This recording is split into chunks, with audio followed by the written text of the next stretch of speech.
এই রাস্তাটা বন্ধ করে রাখছো কে? কত বড় ফাজিল, কত বড় ফাজিল।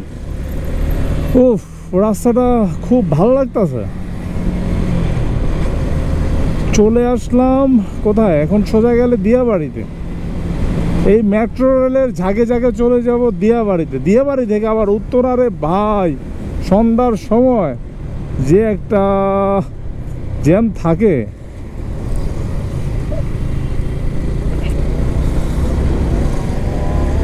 আজান দিয়ে দিছে।